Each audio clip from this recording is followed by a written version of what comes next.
When the police burst through the doors, the sudden flood of artificial light was Marcus's last desperate hope. He immediately dropped to his knees, throwing his hands behind his head, playing the victim. Elena burst into theatrical tears, pointing a trembling finger at me. "He's lost his mind, officers," she sobbed, her voice dripping with rehearsed fragility. "He shut off the power. He trapped us. He's a danger to himself and others." The officers, blinded by the sudden situation, approached me with caution, hands on their holsters.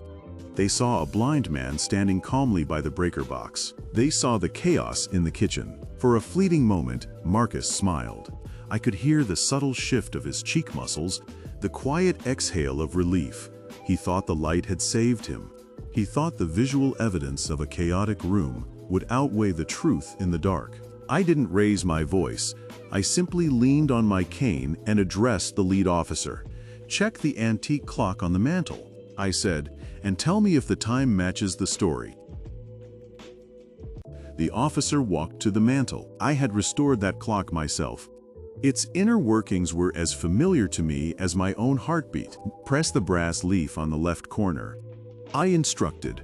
A loud, sharp click echoed through the silent room. The bottom of the clock slid open, dropping a heavy leather-bound ledger directly into the officer's hands.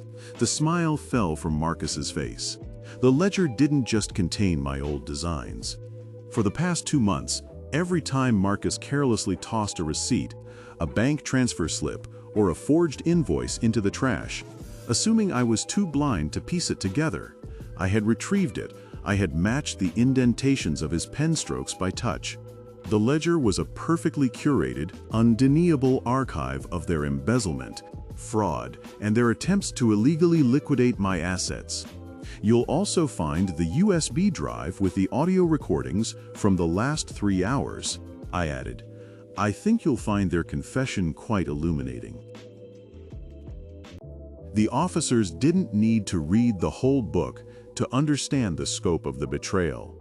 The first few pages, paired with the sudden, undeniable playback of the intercom recording from the officer's radio, painted a crystal-clear picture. "He's finished. It's all ours." Marcus's own recorded voice betrayed him. The metallic snick-snick of handcuffs being pulled from the officer's belt was the sweetest sound I had heard in months. They grabbed Marcus. He didn't fight back. He simply collapsed into himself, the hollow shell of a man who realized his arrogance was his guillotine. Elena tried to run to me. She grabbed my arm, her tears genuine now, fueled by the terror of consequence. "Please, you loved me. You know I didn't mean it," she begged.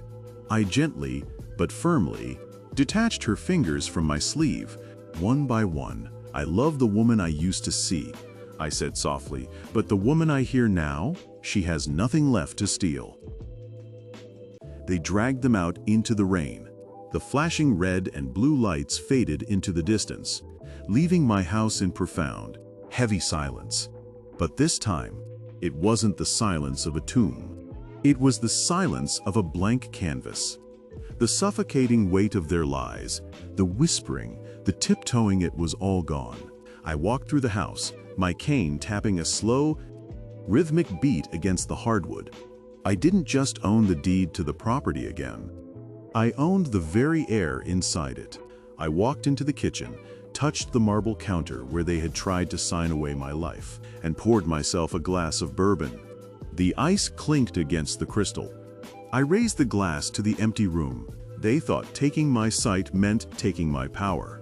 They didn't understand that when you strip a man of his distractions, you leave him with absolute focus. The next morning, I returned to the workshop. The air smelled of sawdust, oil, and old wood, the perfume of my true life. I ran my hands over my grandfather's workbench. I picked up a block of raw, unshaped walnut. I didn't need to see the grain to know how it flowed. I could feel its history under my fingertips. I picked up a chisel for the first time since the accident. I wasn't fixing a broken house, and I wasn't setting a trap. I was creating. I began to carve. The strikes were precise, guided by an internal geometry that no sighted person could ever comprehend.